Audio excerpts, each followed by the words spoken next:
Okay, we're going live. So, BandCon, how'd it go? Yeah, we're good. We missed you there, Tom. We were over. Yeah, some of us had to do too much DMing. I can imagine. Yes. You got to run Moon 19 in its entirety, is that right? Yes. How did that Under one go? duress. I've heard good things about that one. It really pissed Josh off, so it went perfectly. Oh no. He didn't care for the puzzle elements of it. Oh yeah. He didn't think they were well designed. The last adventure was better than the first two. Yeah. Well, the last one's interesting, how you like get it into the mind, right, of the person. Is that how it goes? Right. Yeah. It's yeah. All right. It's a fix them up in the mental landscape of inside their head. I thought it was a pretty neat concept, at least. Yeah, it worked out okay. Yeah. And that was basically the ultimate adventure for Moonshades, except for there's a Moonshade 20, right? Which is like a epic. Could be.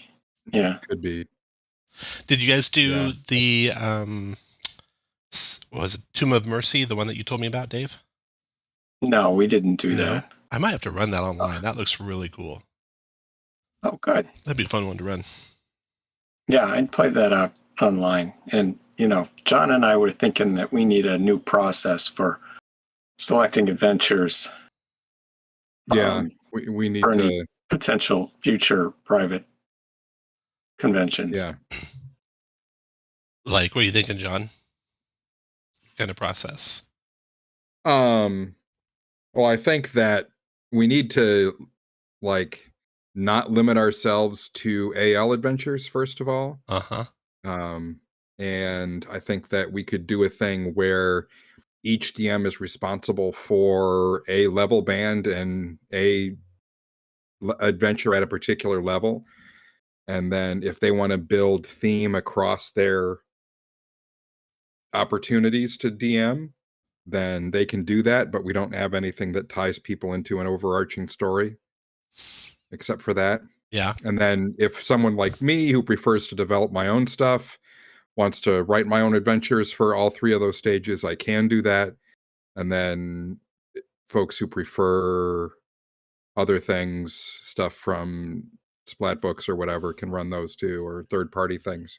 Yeah, I think that's a good idea. Wait, how would you feel about contributing your own adventure, Tom? I'd be fine with that.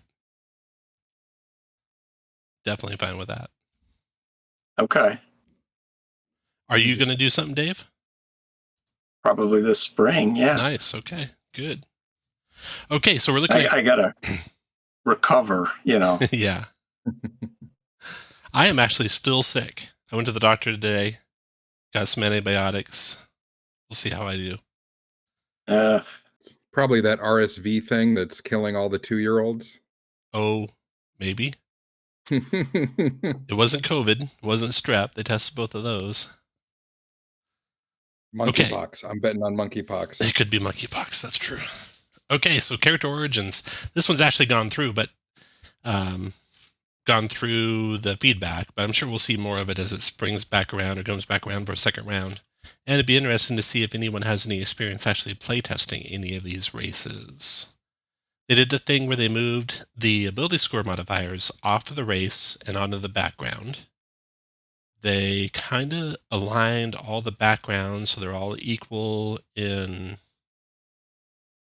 feats and equal in equipment. And of course, you get to pick your ability score bonuses, so they're equal there. Then the races. Actually, go ahead. One of the things that I like about what they're doing, the backgrounds, is that because in the original version, in the player's handbook, they have a bunch of backgrounds, and then there's this bonus rule where you have the option of creating your own. And now they've flipped that. So, hey, create your own background, figure out who you are and what skills and things contribute to that or you can use one of these, samples that we have.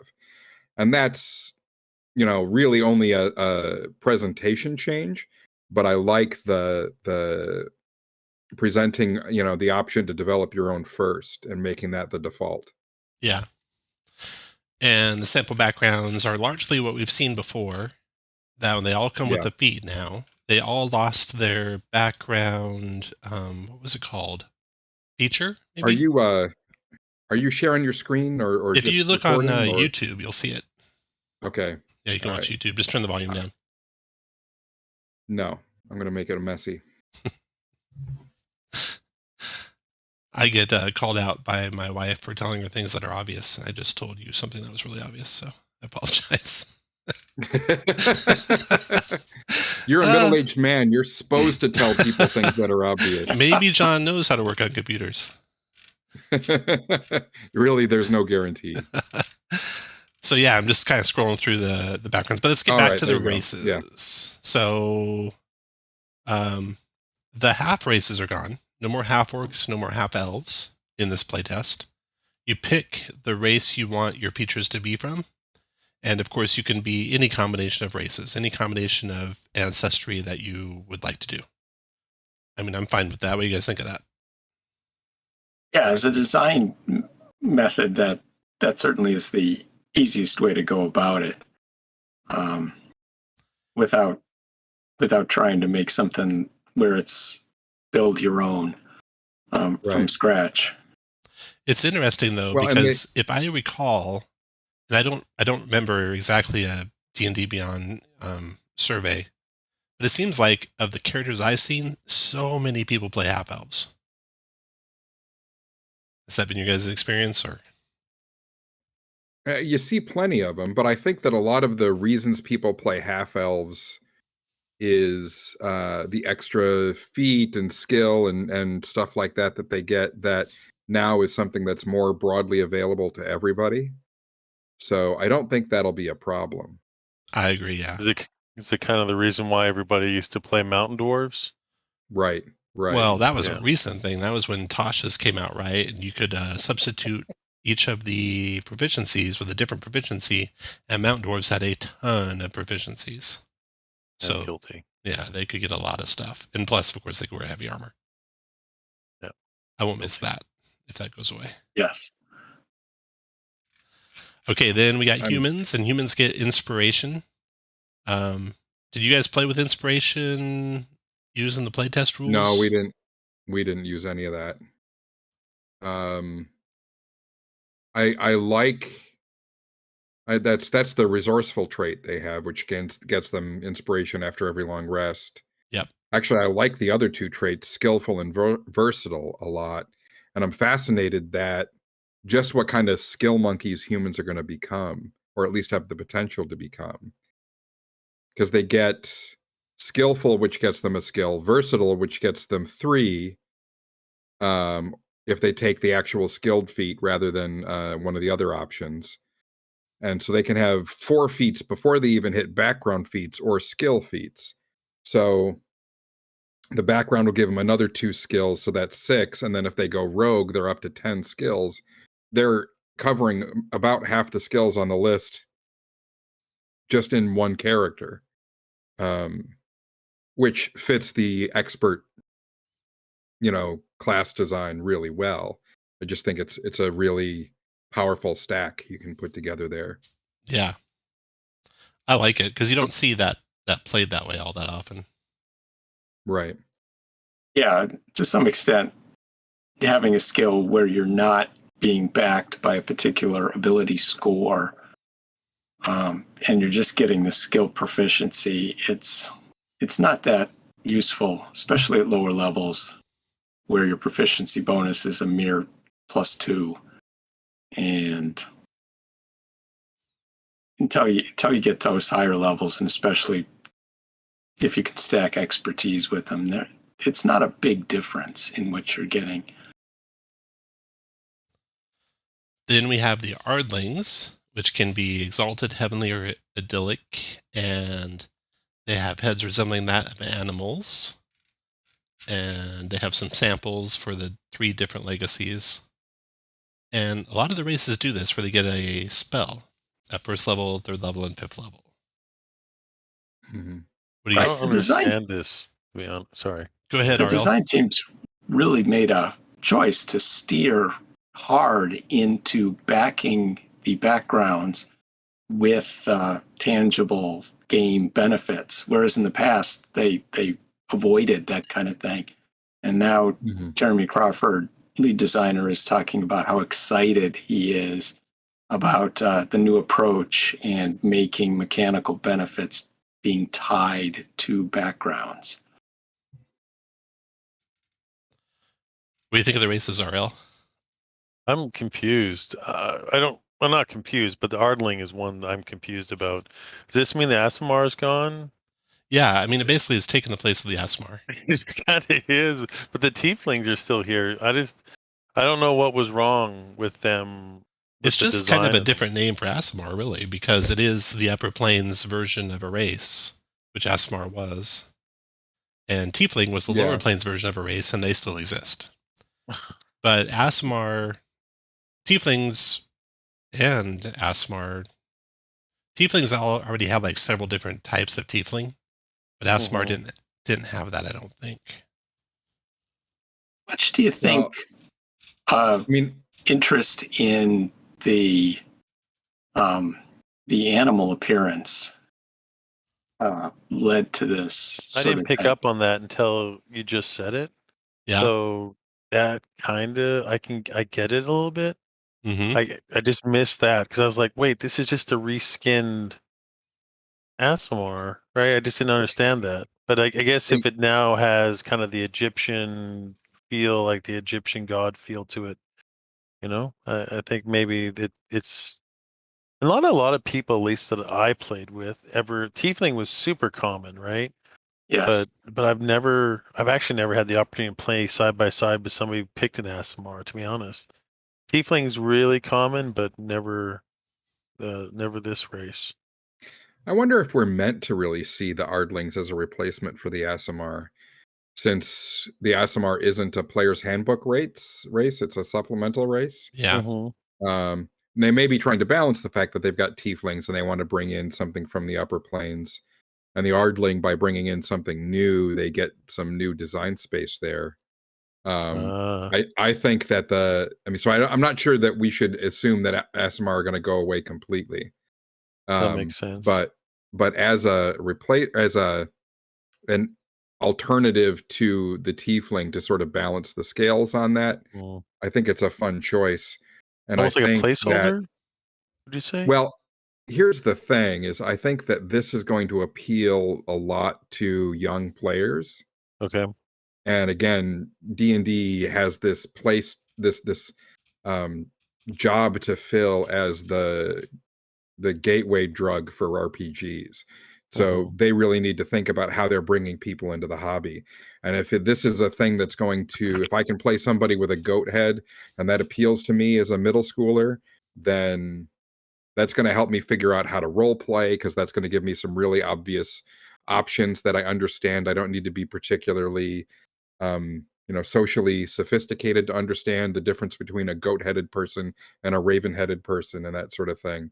So there's a lot of design opportunity and stuff like that, building this game for that intro early teen audience that they need to be aiming at in a lot of ways.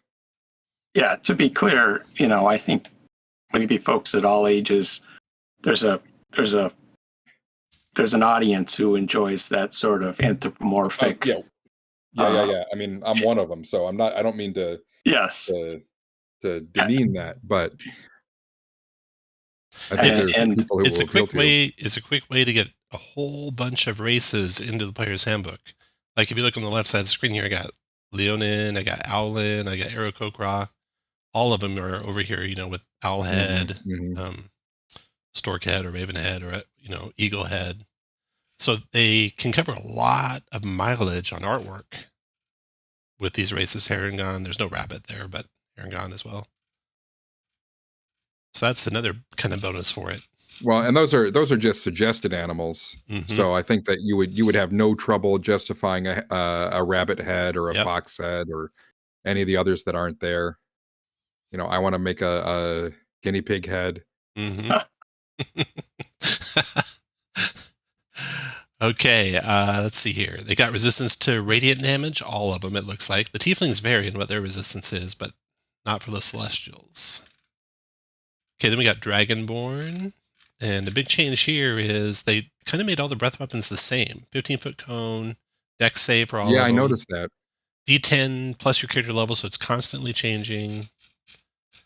If we look at the old Dragonborn, they definitely had multiple different breath weapons that kind of lined up with the dragons they represented. So they had lines and cones, and some were dex saves and some were con saves.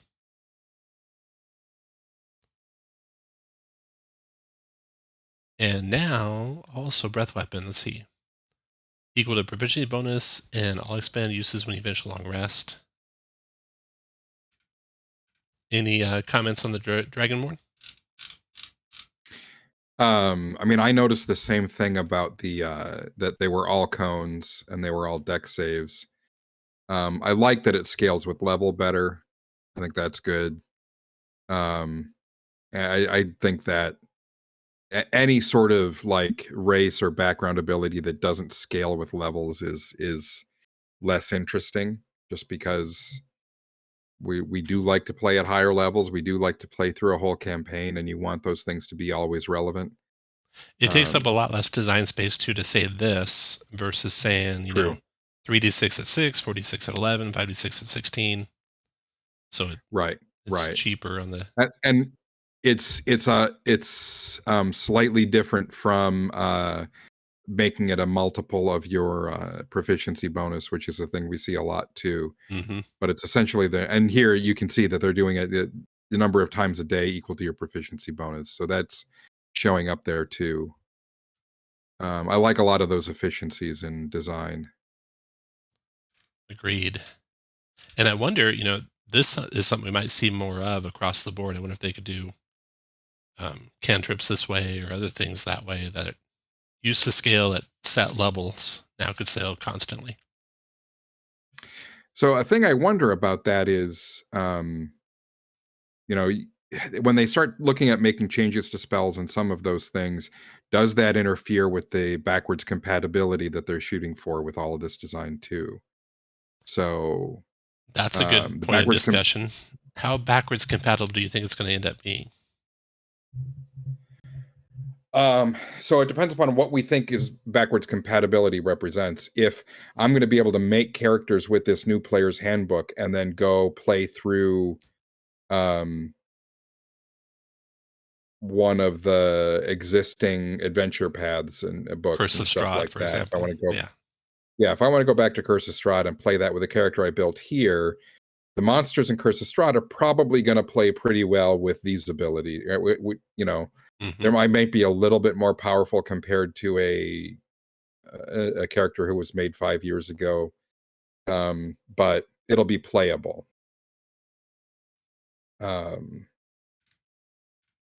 So I think that's what they're shooting for. The character building will be entirely different, but the power levels and the math should roughly work out so that an 8th level encounter and an adventure that I'm playing with my 8th level characters should play out pretty well, and those monsters should still be an interesting challenge. Yeah, that's half of what they seem to be aiming for with the backwards compatibility. One is to make sure that the adventures can still be played with the new core books.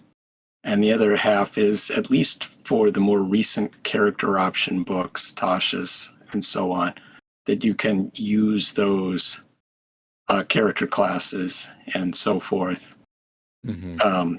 with the new player's handbook and play along just fine.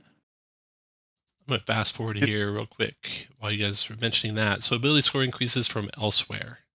So they cover that basically. They say, you know, if you make a character using one of the older sources, you can take the score increases from that, or you can forego those and take the background ones. So they're, you know, they're paying some discussion to the existing material. Okay, I think that works. I think that's good. Back to dwarves. Do you think it's a but the before we leave the backwards compatibility. Mhm. Do you think there's a realm where they release supplements to some of the more popular existing, modules to help define things? And in my mind, I'm thinking of how they made Tomb of Annihilation. You could kind of step off into that at various levels. So they allowed you to kind of set your party up one way or another. I wonder if they're going to come back with leaflets to say, hey, if you are going to, or supplements or something of that nature, if you are going to run this, well, this is what you need to keep in mind, or this is the way for some of the less experienced dungeon masters to make it truly backwards compatible. I wonder if they will come out with something like that. It kind of sounds like another revenue I stream, seem right? to remember them doing something similar to that in 3rd edition when they went from 3rd to 3.5, or maybe it was from 2nd to 3rd. They came out with something similar like that. And of course, if they don't, there's plenty of people Then that will. secondary market. Yeah. Sure. Yeah. Yeah, I'm playing Temple of Elemental Evil that somebody has purchased off of some secondary market that's now 5e compatible, right? Yeah. So I'm sure there is a secondary market for it. Okay, dwarves. So dwarves, unlike the celestials, they don't have hill dwarves and mountain dwarves anymore. I don't know if that will change in the end, but right now there's just one dwarf. And you get some of the, like, dwarven toughness is a hill dwarf thing. Mm-hmm. Forge wise was both, I think. The stone cutting's new. Getting tremor sense to 60 feet. This seems like this would be a headache for a DM in a dungeon. Does that go like to the next room over that you can't see? That's an interesting question. Or touching a surface use this tremor sense. The stone could be natural or worked. I don't think that's with the proficiency bonus limit. intent. Yeah, if you think of a surface as an actual surface definition, it'd end at the walls. Yes. When the surface changes direction. Yeah. But I like that. That's a cool substitute for stone cutting. Stone cutting was just a history thing, right? It's just a way you could drop a little bit more knowledge to the dwarves, and it didn't come up very often. That's for sure. Right. And the class designs, they're trying to back away from pairing classes with abilities that seem cultural. Mm-hmm. So if you're an underground mining dwarf, stone cutting made a lot of sense. But if you're living up there in your mountain area, maybe not so much. Or maybe you were adopted by halflings at some point. So that makes sense. So they want to leave that sort of flexibility. They're looking for things that are physical. Exactly. Yeah, that makes sense. I mean, forge-wise isn't necessarily physical, but they're making it so all dwarves would have it. Your divine creator gave you this. Yeah, I think it's kind of amusing that when they want something that they're really committed to making, it feels like it should be cultural, but they're really committed to including it with one of the races. They have that divine creator kind of angle, which is what we saw in Spelljammer with the GIF. Right. Oh, right. Yeah. I do like the dwarven toughness as an example of the way they can use these kinds of attributes to give the equivalent of or something that's close to a stat boost that isn't a stat boost. So a hit point maximum increase by 1 and 1 again whenever time you gain a level. That's essentially a +2 to Constitution, but it's just by a different name. Yeah. It doesn't apply to everything and stuff like that, and so it's different. But that's an example of the way they can use those attributes to create flavor around a race that isn't tied to the stats. That's a good point. I wonder if I didn't look at the orc, but I wonder if they have something similar. Yeah, we'll get to the orc here shortly. Let's look at the elf. So the elf, let's see here. Dark vision, elven lineage, which will be down here. Fey ancestry, so advantage versus charm, proficiency and perception. That's all standard stuff. And now they have 3 different types of lineages. Drow, which have no, susceptibility to sunlight, you'll notice. Mm-hmm. Because really, whoever used that very much. Oh, I just put my hood up, right? That was always the thing. Right. Fairy Fire, Darkness, High Elf. This is interesting. So they'll basically be able to change cantrips every day. Pretty strong. Yeah. And then Wood Elf is the only race, I think, in the whole Player's Handbook draft here that has 35-foot movement. Any comments on elves? I hadn't noticed that they lost their sunlight susceptibility. Right, yeah, there's no mention of it. I guess that makes a lot of sense. That could potentially be very punishing, or, as you said, ignored, or something that hardly ever comes up. So it probably wasn't a great fit for a character race. I wonder if they've already lost it. I'm just not remembering it in Mordenkainen's. It's possible. It's possible that they already did. Mordenkainen's monsters. Duergar. And we can also look at Kobold, see if Kobold has the sunlight sensitivity anymore. It may be just under Elf. Cry, Kobold Legacy. Yeah, I don't see any sunlight sensitivity for Kobolds either. They used to have it. So they probably got rid of it already. And I just didn't notice. Under Elf, there's a Ladrin, but no Elf.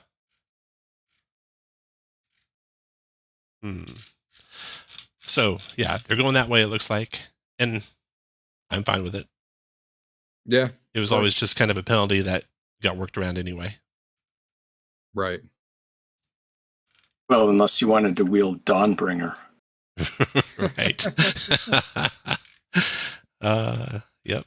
Okay, gnomes. Gnomes have lineages, unlike dwarves. I'm sure dwarves are going to get lineages. I can't believe they'd be no lineage for dwarves. But gnomes, well, I mean, I guess part of the lineage thing they do for anything is to give it spells. Maybe they don't want to give dwarves a bunch of spells, but I guess the gnomish lineages are really just what the forest gnome and the rock gnome currently do. Right. And I didn't mark anything else on gnomes. Any comments on gnomes? You're the gnome expert, John. No, I actually didn't make any notes on gnomes. I'm going back to my notes here. I mean, clearly they're still the coolest. Clearly. So does the forest gnome presently? I thought it said it could speak to small creatures, but it now has the ability to speak with animals. Oh, right, is that right. So that's new. Yeah. Go ahead.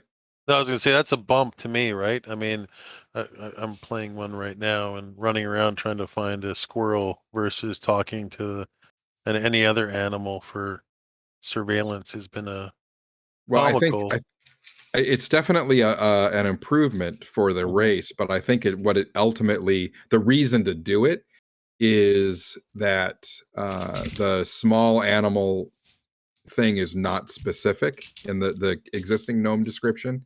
And so you end up putting, DM judgment on the line there, and the DM gets to decide.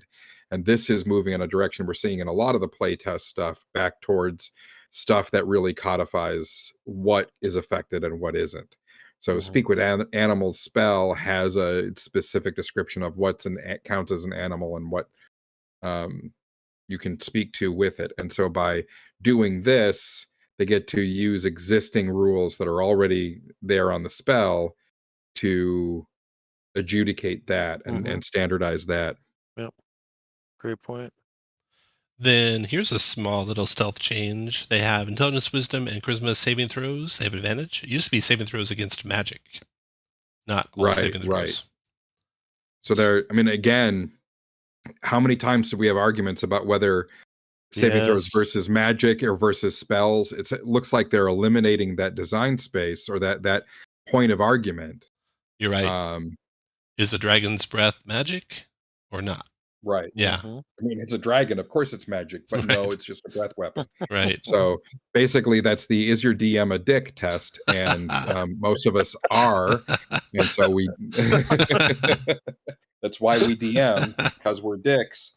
So that's the catch. Yeah. So yeah, that just eliminates that point of argument. Yeah. Okay, on to halflings. I think there's only one halfling now.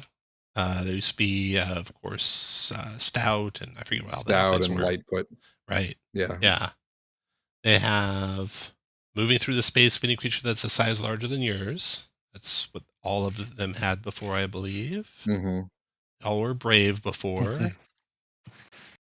And Yeah, I think the primary difference between the archetypes was well, at least Lightfoot and Stout were or attribute bonuses. yeah, naturally stealthy was a Lightfoot thing. And the stouts had like resilience like dwarves do, I think. Yeah. So now they only have the naturally stealthy. I like the Easter egg that you highlighted What's that? on the page. The territorial mob of halflings, like those found on the World Atlas. Right. Mm-hmm. Yeah. I've been waiting patiently. For your cannibal halflings. I've been waiting for Dark Sun to come back, but I think that there's so much. I don't know if the current landscape is ready for some of the themes in Dark Sun. Yeah. After canceling the Hadozi, I think that there's a lot of things that Dark Sun touches on that might not be appropriate right now. So Yeah, I thought territorial mob was a very polite way of saying cannibalistic. Yeah, I think that Dark Sun is one of those things that's going to take a lot of reimagining Yeah. to make Still my fit favorite, into our though. new aesthetic. Yeah, still my favorite campaign setting of all time. So I loved it. Okay, now we're on to Orc. RL, what do you see in Orcs? Well, so I hadn't looked at them. That's why I was wanting to see if the toughness had made it in. And I guess that I don't see it actually. They do have relentless endurance still. They do. The half orc trait for Well, that. And they've got that powerful build, which is That's new. again, That's new. That used it's to be new, yeah. Goliaths, but not but orcs. that's a way of giving the effect of a stat bonus, the thing they wanted to convey with a stat bonus, with something other than a stat bonus, with an attribute. Right. Yeah. Make them strong, but don't make them strong. Right. Mm. And I don't mind that. It gives a color. Yeah. Yeah. I don't mind that actually at all. No, I think it's great. And this adrenaline rush was the thing that orcs had, but half orcs did not. So that's coming from the orcs. They used to have menacing, but they don't have that. So that's gone. And they used to have savage attacks. Roll one of the weapons damage dice one additional time. So that's gone. I wonder if they're trying to get away from that description, savage attacks. You could have reckless attacks, but not savage. Well, we'll get to that in a second because they're still a savage attacker as a feat. Yeah, well, maybe. Yeah. Yeah, but that's a feat. Anyone can have, not just it's not tied to a race. Not just savages like orcs, right? They're not trying to trying to avoid saying that. You can have a savage elf. It's just Yep. That's a good point. Okay, tieflings. So tieflings, we got 3 different versions now. Abyssal, Chthonic, and Infernal. And they can be this is something we didn't mention before, but a lot of creatures can be medium or small. Mm-hmm. You choose when you make it. Everything's got a speed of 30 feet, regardless of any race. The only race with a 35 is one version of elf. Right. You know, the being able to choose between medium and small was something that started hold on just a second, please.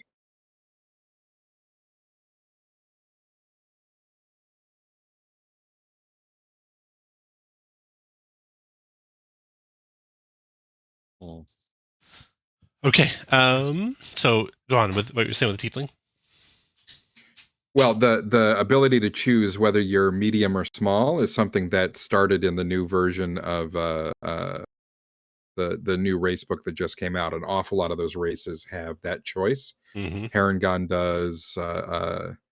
Kenku does now. I mean, just a lot of the races I like to play are there and have that. One of the interesting challenges for the game has always been the idea that, if you're using something like Disguise Self or something like that, if you're a halfling, it's a pointless spell because they still know you're a halfling because you look like the guard, but he's a small version of the guard and that sort of thing. Right. And so by democratizing whether people are large or medium or small and stuff like that across a lot of the races, spreads that out a little bit, but also gives a lot more sort of control over how you imagine your character and how that character presents.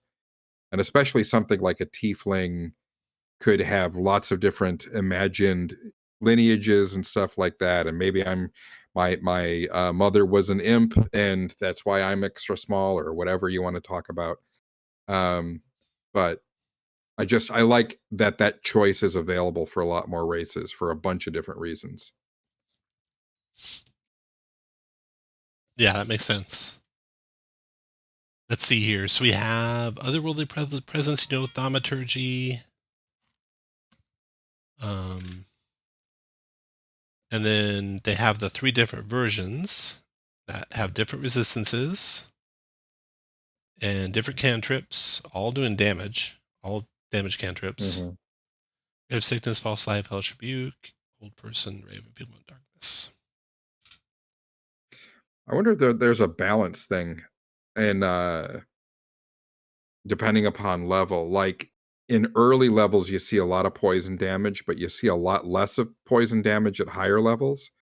So it's like it's almost not worth it to take it. I mean, if you're just focused on the advantage of that resistance, the abyssal is a less powerful choice once you get past into tier 2 and tier 3.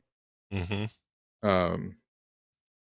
Which brings us to a spell resistance. I hope changes. We'll see if Hero Feast changes.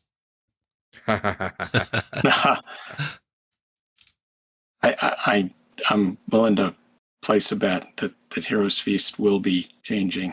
Hopefully.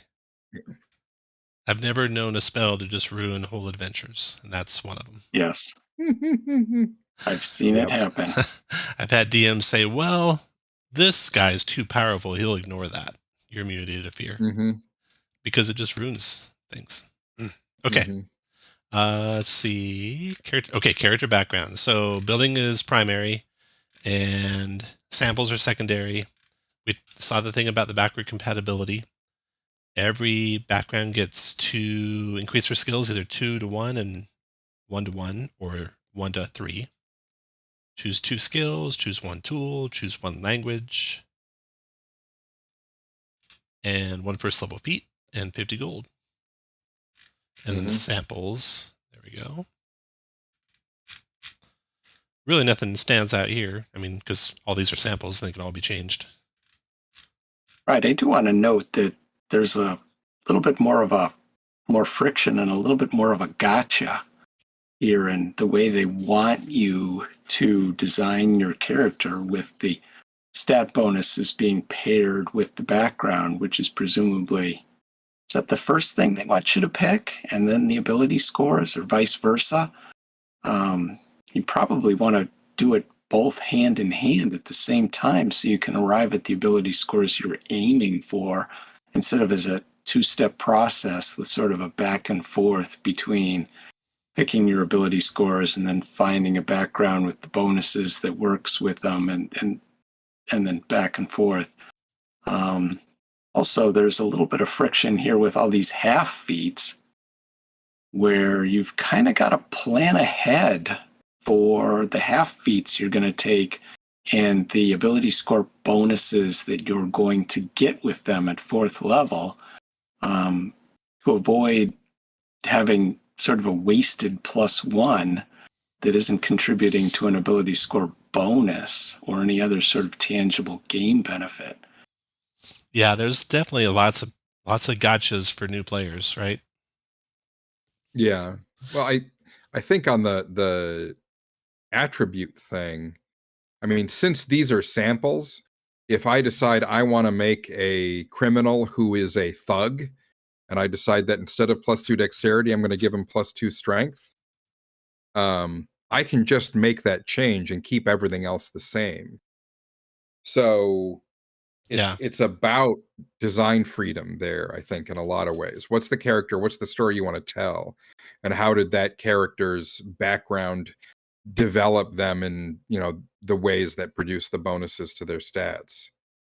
And it I think seems like that looking ahead, go ahead. no, go ahead, finish up. I was just going to say, I think that looking ahead to feats and stuff like that, that's a thing that we all come to as we start thinking about our characters. I mean, there's always needs for, what we in World of Warcraft we called respecs and stuff like that. But just to be able to make adjustments to your character so that you can take advantage of things appropriately as you move ahead. Yeah, and I think Most players when they're starting out are thinking ahead. I think in 5th edition it became a lot more okay to respec your character. It seems like there's a lot less no, you played this character for 2 years and you don't like a choice you made a year ago, you're stuck with it. Yeah, and certainly the Adventurers League led the way with that. Yeah, I think that's where we get that from is that the Adventure League teaches us how we structure our campaigns if we're new players, and that the relaxation of those rules, I think, has been really important for making that permissible. Any other comments on backgrounds? All right, then we got. Certainly go ahead, David. Make playing a first level character a more complicated thing than it used to be. And in the 2014 version of the basic rules, they very mindfully steered towards making first level characters as simple as possible so that so that it sort of paralleled the original game where first level characters were 6 stats and a hit point roll. And now they've definitely made a choice where they want even your first level character choices to be more mechanically meaningful. And in turn, that's made those characters more complicated to run. And it's something that a new player can't necessarily just sit down at the table and be in a position where they just have to say, what, in my perspective from the game world, my character is going to do. They have to now have a little bit more of a rules explanation so they understand things like number of times per day equal to your proficiency bonus and stuff. That's a really good point, and it's an interesting tension with the idea that the game, one of the important roles of the game, is that gateway drug thing I was talking about. Because I can see in what they're doing. I mean, a lot of us start our campaigns now at 3rd level because the 1st and 2nd level characters are not very interesting. And I can see that they're trying to make those 1st and 2nd level characters interesting for experienced players, but that does create that cognitive work that new player has to take on that's bigger than they would have to do normally. I wonder if they're going to find ways to mitigate that. Yeah, I mean, now you have to pick where you're going to put your ability bonuses, where that was just, I picked a dwarf and there it's set. And you got to pick your feat, and that feat's not necessarily set in stone, but I don't think it's going away. I don't think they're going to get rid of the background feat. They're clearly enchanted with the background feat. Yeah. And based on the options, the recent rule books for things like Spelljammer and so on, it's clearly something that they've already chosen to do. Yeah, yeah. There might not be enough feedback in the world for that to go away. And I don't think there'd be, if you voted on it, I bet it'd come up ahead. So languages, standard languages and rare languages, those are defined. I don't recall, was there a sign language before? I think that might be I don't think new. there was. No. Now, my question for you, did the rogue have Thieves' Cant still? Yeah, in Or is fact, that they gone? changed that. The rogue, as their Thieves' Cant thing, gets Thieves' Cant and another language. Oh, so that hasn't gone away. That's still there. And the reason they gave for that Oh. was, I'm sorry, I'm looking at Bard. Ranger, Rogue, here we go. The reason they gave for that was, you should know the local languages where you operate. So Thieves' Cant and one other language of your choice. Oh, okay. Interesting. Standard or rare. Because Thieves' Cant, boy, it might have come up in a year of playing one time. Never. There was one that's because adventure a I player ran. said, "Hey, I've got this. Let me use it." Yeah. Damn it. There's one adventure I ran that had that on purpose had a sign in Thieves' Cant. Other than that, Really? never came up. Was it on like a rock formation that they had to use stone counting on too? It was a sign, like an open close sign, but it Okay. had extra info in it that a thief would know. And so pretty rare, but common sign language. I got that. I think that's new, right? Yeah. That'll be great. I mean, my wife would be tickled pink by that because she's a whatever, like an interpreter or whatever like that for sign language, and they really take that serious. That community obviously take that as a very, very strongly believe that is a language, and Yeah. I agree. But no, that's nice. I like that. Yeah, it's a nice welcoming gesture to that community. Yep. I think it's also probably the power gamer's choice for a language, because I can think of all sorts of game situations where it'd be useful to be able to speak to other people in your party without making any noise. Yeah. Heck, it's even specifically called out in a classic old book, the original Black Company book by Glenn Cook. That series, those guys use they learn sign language from the one deaf or the one mute wizard in the company, and then by later books they're all using his finger speaking to talk to each other in combat situations. That's cool. I've often thought, I've used Fog of War, and it can be tough when there's a party lined up and other party members are like around the corner. And when you turn Fog of War on, they can't see what's going on. But if you think about adventurers who are going into life and death situations every day, I would think they could communicate as best as a special forces team could communicate with hand signals. So there'd be a lot more knowledge for the character than the player might have.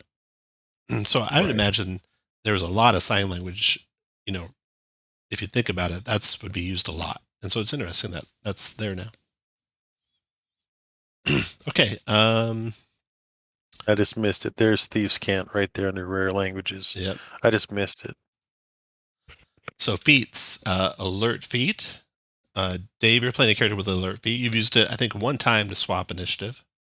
What do you think of that one? I've used it a couple of times. I think it could be super useful, especially if you've got a party that knows each other well and has a certain routine for tackling a combat encounter. Mm-hmm. You have a bear. I think he used it to give you the initiative to cast a fireball, right? RL? Yeah. Or a snowball. Or whatever it was. Yeah. They never order the scribes. Crafter, I noticed that seems like they should put an upper limit on that.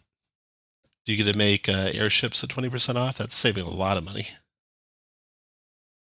Whenever you buy a non-magical item. By the time you're buying airships, you probably don't care. It doesn't matter. That'll be a really interesting thing to see in future things. What are they going to do to fix and provide any sort of economy for the game? Yeah. Yeah. I'd love to see that. And that's a good point too, because how does this matter at high level? It kind of just becomes wasted at high level. It doesn't.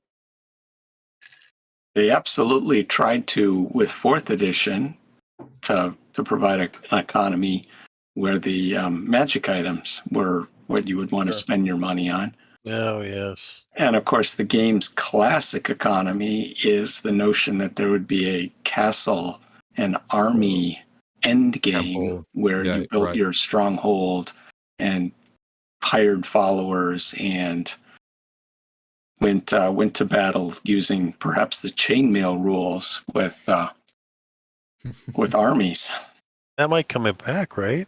Well, they I talk get a about it a feeling little that bit. might come back. Let's see, they talk about it right here. A new system for creating a home base for your characters. That could be the old Yes. throwback to Thieves Mhm. Guilds and Wizards Towers. And, Oh, I love that. I Yeah. mean, that was one of the things initially that I fell in love with is henchmen and, you know, Mhm. building that whole concept. And it's almost like, I think in this 5e that, you know, I've been flirting with is lichdom, right? Is this the amount of effort? Like you could, after like level 15, you could just make your whole rest of your gaming career just trying to collect the whatever, like the wyvern blood or whatever that you need for lichdom and all that stuff. The same thing of building a thieves guild or a mage tower. I mean, it's just such a sexy proposition. I loved it. So yeah. I hope it comes back in the same way. So, healer feat. This was a feat where you had to track, or everyone else had to track your uses of your Mhm. skill, right? Because you could be healed by a healer once per your short rest. And they've changed it to where it expends their hit dice to regain number of hit points rolled plus your proficiency bonus. And that just occurred to me. There's another thing they just introduced that everyone else has to track, and that is guidance, right? Could they make guidance use a hit die to trigger instead of being once per long rest per character? That way, it's not something that you're tracking for someone else. How many people are going to forget though? Yeah. That was always really a powerful feat to have in a party, and you only needed one character to have it. Yeah. Now, I guess you still only need one character if you're doing it outside of combat, but in combat, multiple characters can have it and benefit from it.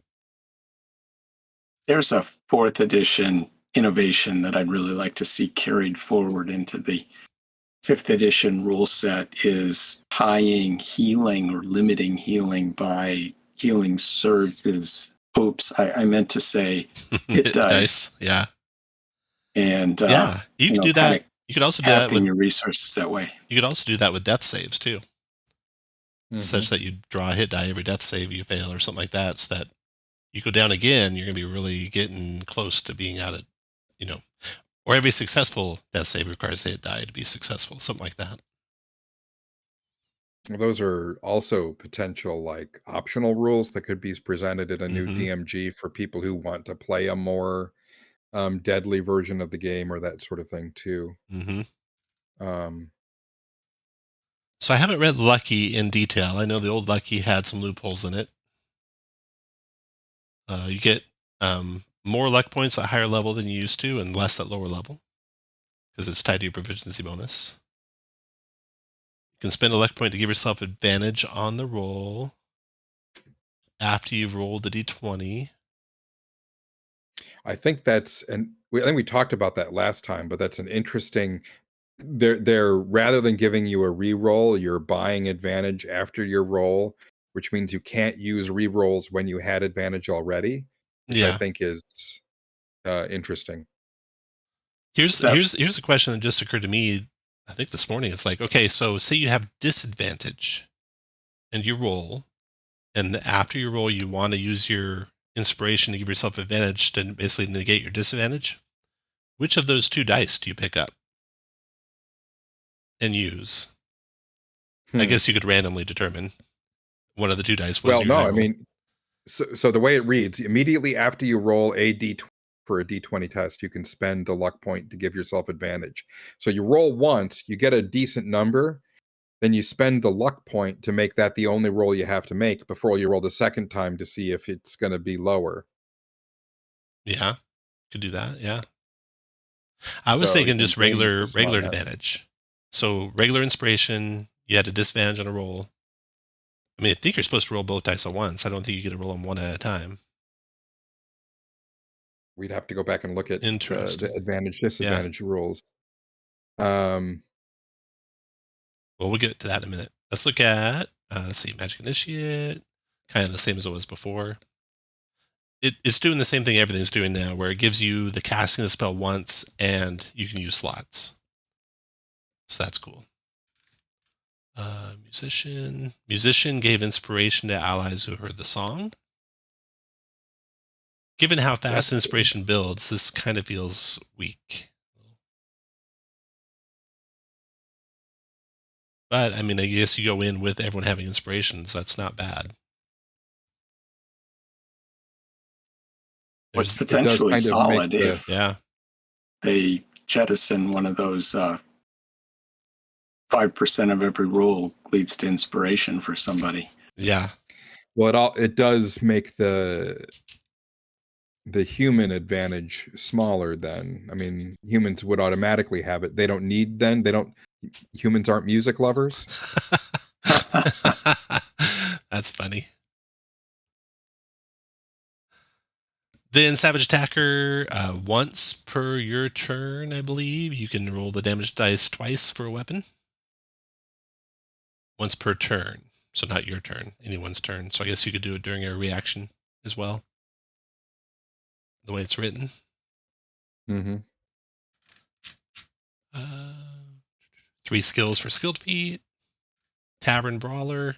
I thought Tavern Brawler was pretty cool. Yeah.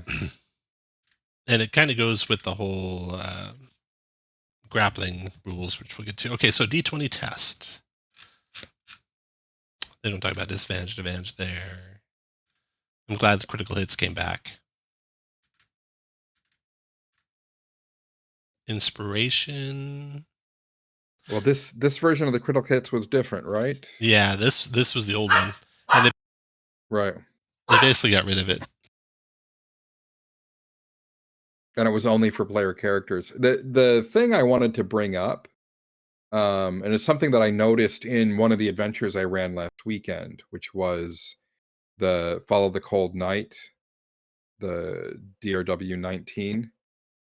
It has a monster in it. The big bad Father Limmick has a his claw attack specifies that he does X damage on a hit unless he rolled an 18 or higher on the 20 for the attack, in which case the attack is a critical and it deals triple damage.